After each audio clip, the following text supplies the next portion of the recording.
kawan-kawan. Tapi sebelum saya mulai, izinkan saya menyampaikan sebagai umat Om Swastiastu akan menyampaikan kepada teman-teman apa yang sebenarnya terjadi sehingga publik dapat tahu dan memahami permasalahan kami internal Asita. Sebenarnya permasalahan ini sudah terjadi lebih dari 1 tahun, namun karena ini adalah internal, tidak perlu kami mengekspos. Namun karena DPP melakukan tindakan di luar daripada aturan anggaran dasar dan anggaran rumah tangga, maka Bali tentunya menyatakan sikap dan bersatu untuk melakukan penolakan dan tanda kutip perlawanan terhadap DPP. Karena secara realita, secara operasional kami tidak ada bermasalah di DPD Asita Bali. Untuk lebih detail, saya serahkan kepada Pak Ketut Ardana selaku Ketua DPD Asita Bali untuk menyampaikan hal-hal tersebut kepada rekan-rekan wartawan. Waktu silakan Pak. Permasalahan yang ada di DPD itu sebenarnya sudah terjadi dari sejak tahun lalu. Dari sejak tahun lalu yang saya maksudkan itu adalah dari sejak terjadinya pergantian ketua lama yang pada waktu itu adalah Pak Asnawi Bahar, semuanya tahu kan, ketua umum di Asita, yang kemudian diganti sekarang oleh Ibu Nunung Rusmiati, Ibu Dr. Nunung Rusmiati MSI. Begitu. Nah, itu dari hasil Munaslup pada bulan Februari tahun 2019. Nah, pada waktu itu, oleh karena Pak Asnawi Bahar ini juga beliau itu diturunkan, gitu ya, diminta mengundurkan diri karena bermasalah juga kaitan dengan masalah LPG juga. Itu jadi ada masalah LPG, laporan pertanggungjawaban, yang tentu di situ dalamnya adalah laporan keuangannya kan. Jadi uang yang dimiliki oleh seluruh 34 orang. Nah, ketika Munaslup itu terjadi, kedua calon ini, yaitu Ibu Asyana dari Marintur dan Ibu Rusmiati dari Patindo namanya perusahaannya, kedua-duanya berjanji siapapun yang akan terpilih dia akan membuat laporan pertanggungjawaban segera. Dan itu ada ada berita acaranya. Karena pada waktu itu pernyataannya dibuat melalui satu sidang, dan berita acaranya ada.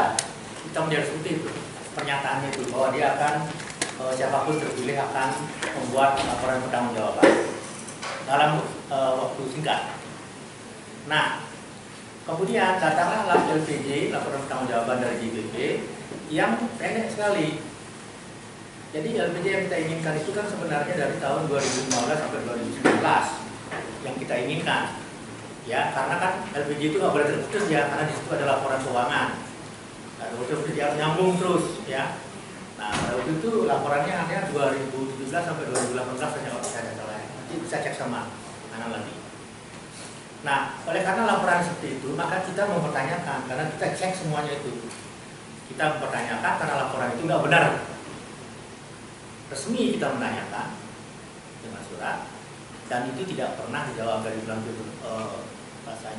April kita menanyakan, sampai sekarang nggak pernah dijawab. Kita tulis lagi sekali, 2 kali kita menanyakan, tidak dijawab juga. Nah, itu kaitan dengan LPG. Kenapa Bali menanyakan itu? Karena Bali anggotanya banyak, 400. Jadi kami membayar iuran cukup gede jumlahnya. Jadi memang ada beberapa DPD yang angka sumbangannya, kontribusinya yang berasal dari iuran itu gede-gede ya, termasuk Bali, TKI misalnya. Itu. Nah, kami merasa bahwa kami harus menerima laporan pertanggungjawaban atas keuangan yang kami setorkan. Tapi itu penggunaan apa saja itu tidak ada. Jadi satu permasalahan. Kemudian kedua adalah masalah akte Asita. Asita ini berdiri tahun 71.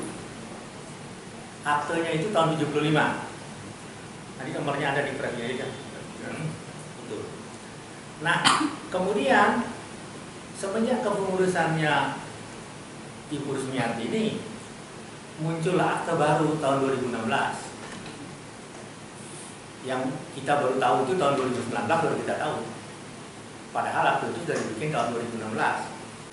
Ya, ada beberapa oknum pengurus yang terlibat di dalamnya, termasuk ketua umum yang lama. Jadi proses pembuatan akte 2016 ini tanpa sepengetahuan DPD seluruh Indonesia, apalagi anggota, ketua-ketuanya saja tidak tahu. Kalau proses pembuatan akte atau perubahan atau pendirian itu kan harus melalui satu mekanisme, gitu ya. Apakah itu pleno, munaslup, dan rakernas dan sebagainya harus diketahui oleh anggota. Tidak akan melakukan perubahan. Nah, ini tidak terjadi. Inilah juga yang kita persoalkan.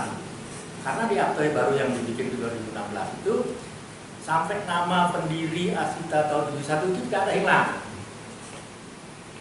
Ya, kontennya juga berbeda. Kalau 71 itu, akte 75 itu adalah usaha perjalanan wisata, jadi urusannya tentang pariwisata. Tetapi yang di 2016 itu yang kait-kaitnya masalah sosial, ya, masalah bahwa sumbangan lembaga asuhan, masalah yayasan dan sebagainya. Jadi totally different, itu berbeda. Nah, itu yang kita juga tidak menerima, gitu kan?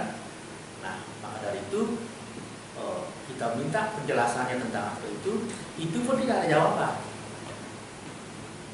Sudah 1 tahun sekian pertanyaan kita itu, kan gitu ya, tidak ada jawaban sama sekali. Nah, sampai belakangan itu muncullah satu perkumpulan senior-senior kita yang namanya Majelis Penyelamat Asita, yang disingkat dengan MPA.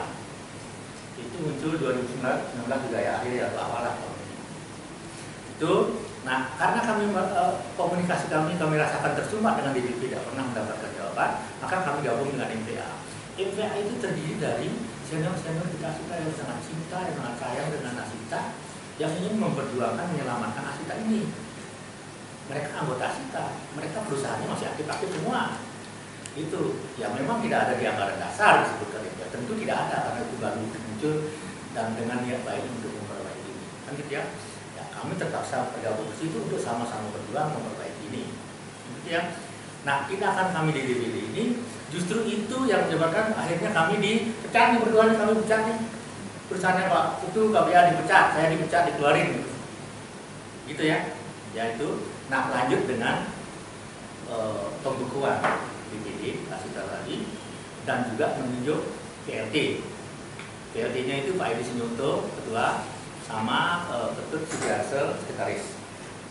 Dalam anggaran dasar rumah tangga ADART Asita, PLT itu hanya boleh ada kalau ketua yang sekarang Pak Ketut Ardana ini mengundurkan diri atau berhalangan tetap, baru boleh diganti, dan yang mengganti pun adalah wakil ketua. Sedangkan Pak Edi Sinyunto itu orang luar. Selain ADART ini sudah dilanggar, Pak Edi itu orang luar, dia hanya anggota saja. Pak Ardana masih terus jalan-jalan nih, inspection terus. Kapan mengundurkan diri? Ya, jadi berhalangan tetap juga tidak. Nah itu kan sangat fatal sekali, ya, ADART-nya dilanggar. Dan beberapa persoalan-persoalan lain lagi, mungkin saya nggak perlu sampaikan itu karena yang paling dipermasalahkan oleh Bali itulah itu dan cara-cara DPD itu memperlakukan anggotanya, DPD-nya, ya.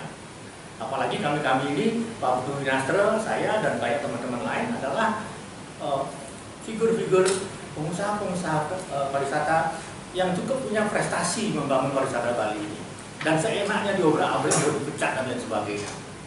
Nah ini kita tidak terima, sangat arogan sekali, sangat wewenang-wewenang, tidak sesuai dengan ADART.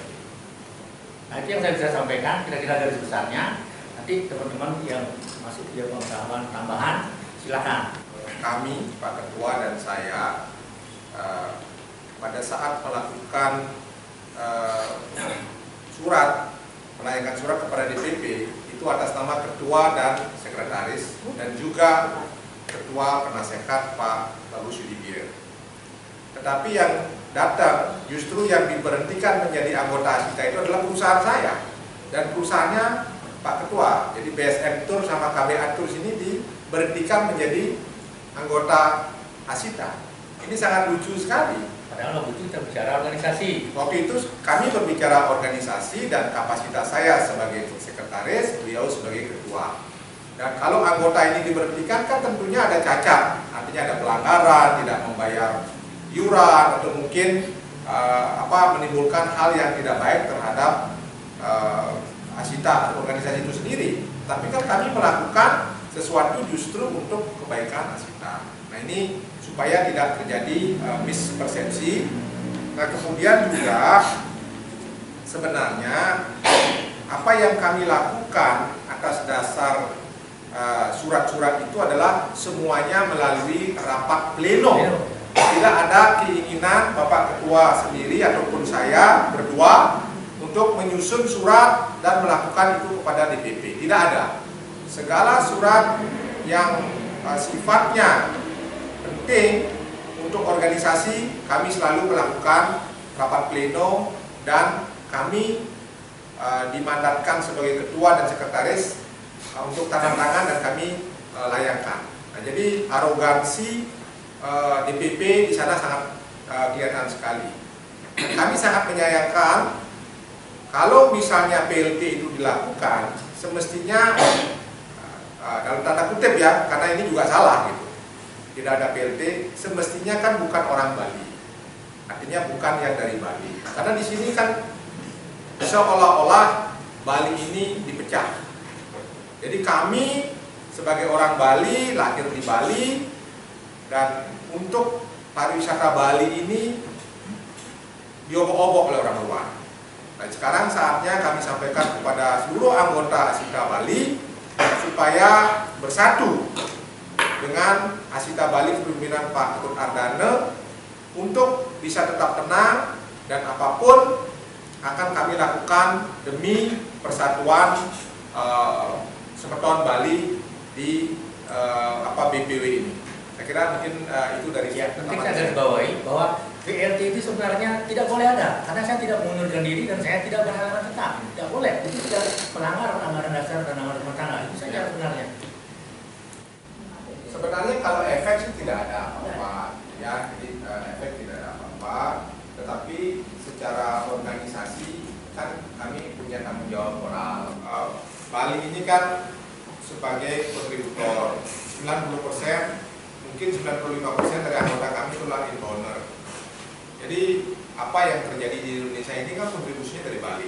Ya. Sebenarnya ketika DPP berbicara itu sebenarnya kopi paste dari Bali. Iya. Tadi hasil pariwisata mungkin media sudah tahu. Dari Indonesia yang menghasilkan 280 triliun itu kan kontribusi Bali 120 triliun kan 40% dari Bali datangnya itu. Pekerjaan itu salah satu stakeholder yang mengerjakan itu adalah kami, tour operator. Kami lah yang membayar mendatangkan dari luar, selain online sekarang gitu ya. Ini kan ada bisnis operator itu ada online sama offline. Kami dua-duanya mengerjakan, offline banyak dan online juga ada. Kami yang mendatangkan itu. Teman-teman juga yang senior di pariwisata, apalagi kami juga punya anggota ada di pemerintahan, sangat mendukung. Kalau memang tekanan dari pusat ini terlalu mengada-ada, tidak menutup kemungkinan Bali ini akan mandiri gitu. Jadi kan yang kita ajak kerjasama kan pemerintah daerah, bukan dengan pusatnya kan. Nah itu, jadi ada wacana semacam itulah. Dan tambahan, dan saya sendiri sudah menghubungi Pak Wagub, saya sudah bicara, Pak Ketua BJB saya sudah bicara, Pak Kadis saya sudah bicara, dan beliau itu akan bersama kita.